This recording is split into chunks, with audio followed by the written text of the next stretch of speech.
नाज़रीन, पाकिस्तान और कुवैत के दरमियान दिफाई ताउन का मुआहिदा अब एक नए मरहले में दाखिल हो चुका है और कुवैत ने 3 साल कबल तय पाने वाले 12 निकाती मुआहिदे को शाही फरमान के जरिए बाज़ाब्ता तौर पर अपने कानून का हिस्सा बना दिया। इस मंजूरी के फौरन बाद कुवैती वज़ीर ख़ारिजा का दौरा पाकिस्तान ये वाज़ेह करता है कि दोनों ममालिक अब इस ताउन को सिर्फ कागजी हद तक नहीं बल्कि अमली सतह पर भी आगे बढ़ाने के लिए संजीदा है। वज़ीर आज़म शहबाज शरीफ, नायब वज़ीर आज़म और वज़ीर ख़ारिजा इसहाक डार और chief of defence staff field marshal Syed Asim Munir से होने वाली मुलाकातों में न सिर्फ इस मुआहिदे पर अमल दरामद बल्कि खित्ते की बदलती हुई सिक्योरिटी सूरत हाल पर भी तफसीली तबादला ख्याल हुआ, जिसके बायस अब इस पेशरफ्त को एक वसी तर इलाकाई तनाजुर में देखा जा रहा है। यह मुआहिदा बज़ाहिर एक रिवायती दिफाई ताउन का फ्रेमवर्क है, लेकिन इसकी अहमियत उस वक्त मजीद बढ़ जाती है जब इसे मशरक़ वस्ता की मौजूदा सूरत हाल के पस मंजर में देखा जाए। अमरीका और ईरान के दरमियान कशीदगी, खलीजी ममालिक पर हमलों के खदशात और सिक्योरिटी खतरात ने खित्ते के ममालिक को अपनी दिफाई हिकमत अमली पर नजरसानी पर मजबूर किया। इस पूरे मंजरनामे में कुवैत का पाकिस्तान के साथ एक पुराने मुआहिदे को अचानक फाल करना सिर्फ एक रस्मी इकदाम नहीं बल्कि एक सोचा समझा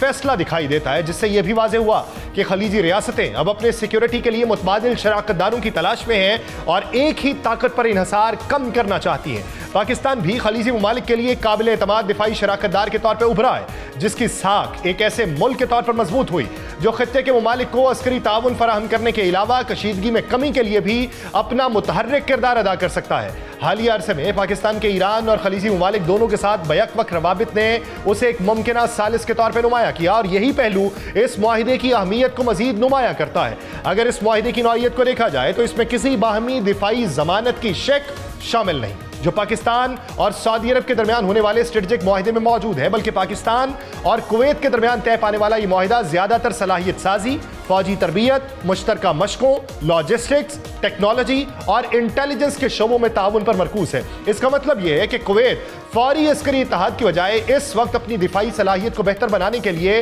पाकिस्तान के तजर्बे से फायदा उठाना चाहता है। इस मुआहिदे की तफसील यह जाहिर करती है कि दोनों ममालिक के दरमियान ताल्लुक अब अलामती नहीं बल्कि अमली और तवीलुल मुद्दती बुनियादों पर उस्तवार किया जा रहा है। मुआहिदे की तनाज़ात को बाहमी अफ़वाहम तफ़हीम से हल करने की शक उसी एतमाद को जाहिर करती है जो दोनों ममालिक एक दूसरे के ऊपर करते हैं। इलाकाई सतह पर इस मुआहिदे को एक बड़े रुझान का हिस्सा भी समझा जा रहा है, जहां खलीजी ममालिक अपनी सिक्योरिटी हिकमत अमली को मतनू बना रहे हैं। तज्जियाकारों के मुताबिक ये एक नई हैजिंग पॉलिसी है जिसके तहत ममालिक एक से ज्यादा शराकतदारियां कायम करके खतरात को कम करने की कोशिश कर रहे हैं। इस पूरे मंजरनामे में मुआशी पहलू भी नजरअंदाज नहीं किया जा सकता। दिफाई ताउन अक्सर वसी तर इक्तसादी ताल्लुकात की राह हमवार करता है और पाकिस्तान के लिए इस नौइयत की शराकतदारियां तवीलुल मुद्दती मुआशी फवायद का जरिया बन सकती हैं। मजमूई तौर पर देखा जाए तो पाकिस्तान और कुवैत के दरमियान दिफाई ताउन का यह मुआहिदा एक अहम सिफारती और अस्करी पेशरफ्त है जो बदलते हुए इलाकाई हालात, सिक्योरिटी खदशात और नई हिकमत अमलियों की अक्कासी करता है। ये सिर्फ दो ममालिक के दरमियान ताउन नहीं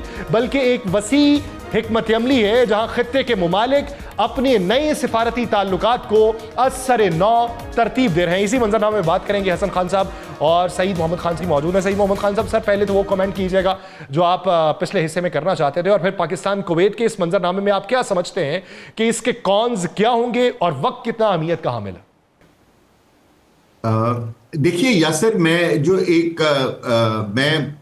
हसन साहब की सब बातों से एग्री करता हूं, लेकिन जिस तरह मैंने पहले भी कहा कि ये जो इजराइल खामोशी से एक साइट के ऊपर बैठ गया है, ये वो बाय डिजाइन नहीं बैठा, वो बाय इंटेंट बैठा है और ये इस स्ट्रेटेजी का हिस्सा है जो इस मर्तबा इंप्लीमेंट की जा रही है। क्योंकि जब पहले फेज में अमेरिकन और इजरायली स्ट्रेटेजी फेल हुई तो उन्होंने ये बजाय एक थिएटर के जो ईरान का थिएटर था उन्होंने 2 थिएटर्स खोल दिए और पिछले 7 हफ्तों में, सिर्फ पिछले 7 हफ्तों में इजराइल ने लबनान के 700 किलोमीटर के ऊपर कब्जा किया। वो लतानी रिवर के किनारे पहुंच चुके हैं, ठीक है ना। उन्होंने 70% गाजा के ऊपर कब्जा किया है। उन्होंने वेस्ट बैंक के ऊपर, कल की खबर है कि उन्होंने 23 या 24 विलेजेस को जो हजारों साल पुराने थे उनको जो है क्या कहते हैं बिल्कुल उड़ा दिया है और उस जमीन के ऊपर कब्जा कर लिया है और सीरिया में वो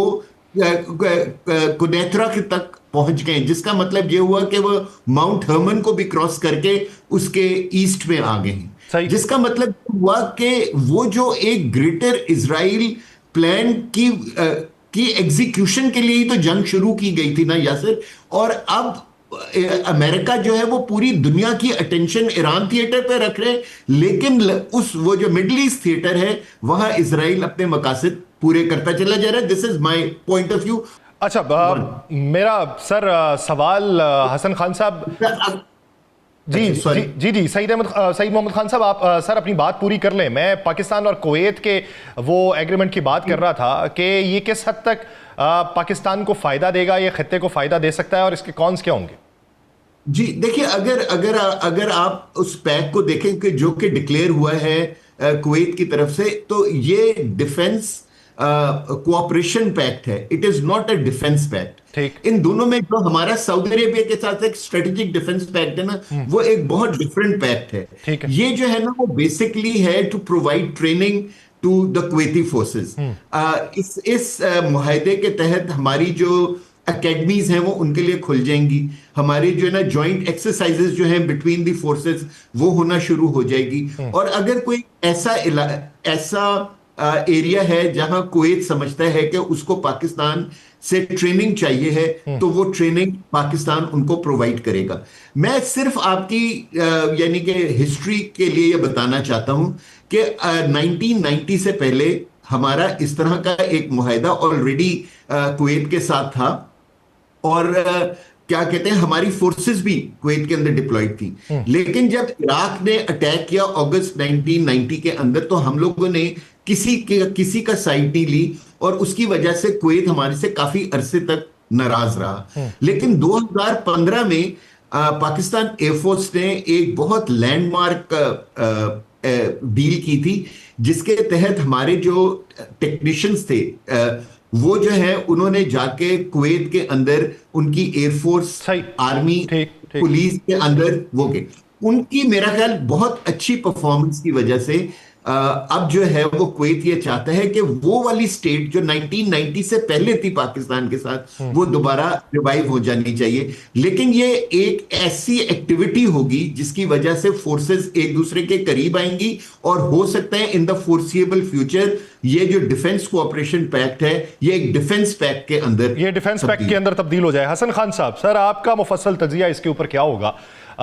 सऊदी अरब वाले मामले के ऊपर तो चलें, चीज़ें बहुत सी वजह हो चुकी हैं और कुछ अभी बहम का शिकार हैं, लेकिन ये जो हमारा इनके साथ अलाइनमेंट हो रही है, इसको लेके मशरक़ वस्ता के अंदर क्या तब्दीली होगी, और ये जो वक्त इस वक्त चल रहा है, इस वक्त के अंदर इसकी अहमियत कितनी है, और ये पॉलिटिकल मैसेज कितना है, डिफेंस मैसेज कितना है, दुनिया को मैसेज कितना? देखिए, मेरे ख्याल में मैं तो समझता हूं कि पॉलिटिकली और स्ट्रेटेजिकली जो है, बल्कि मैं यही कहूंगा कि इकोनॉमिकली भी ये जो इस वक्त मिडिल ईस्ट में पाकिस्तान की जो आउटरीच है, इसके बहुत ज्यादा फायदे होंगे। अगर आप देखें, एक तो सऊदी अरब के साथ जो हो गया, ये सिर्फ एक डिफेंस एग्रीमेंट या डिफेंस पैक्ट आप ना ले, इसके पीछे जो है आपकी पॉलिटिकल इंगेजमेंट होती है, सोशल इंगेजमेंट होती है, इकोनॉमिक इंगेजमेंट होती है। और अब आप देखें कि वो सऊदीज के साथ जो खबरें आ रही है, तुर्की ट्राइलेटरल बन रहा है, तुर्की, पाकिस्तान और सऊदी अरब जो है वो एक जो नेटो का जो आर्टिकल है जिसकी तरफ मार्शल साहब ने इशारा भी किया कि म्यूचुअल डिफेंस वो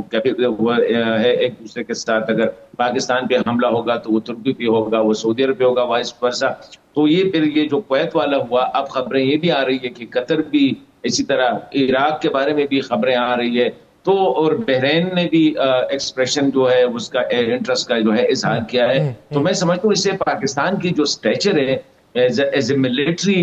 पार जो है, मतलब इस खिते की जिसकी जो फौज है हाईली प्रोफेशनल, खा वो मिलिट्री है, खा वो नेवी है, खा वो एयरफोर्स है। क्योंकि देखिए, हम अक्सर जब सिक्योरिटी की बात करते हैं तो हम नेवी और एयरफोर्स को जो है ये इग्नोर करते हैं, लेकिन ये हकीकत है कि इस वक्त पाकिस्तान की हाई टेक नेवी, अगर आप देखेंगे ऑपरेशन संदूर के वक्त, इसी तरह जो एयरफोर्स का जो रोल रहा, मेरे ख्याल में it will be written in the course book, जिस तरह ये परफॉर्मेंस की गई है। तो ये जो हमने ऑपरेशन संदूर या जो ऑपरेशन जो था हमारा बुनियादुल मरसूस, उसमें हमारी जो कैपेबिलिटी थी उनका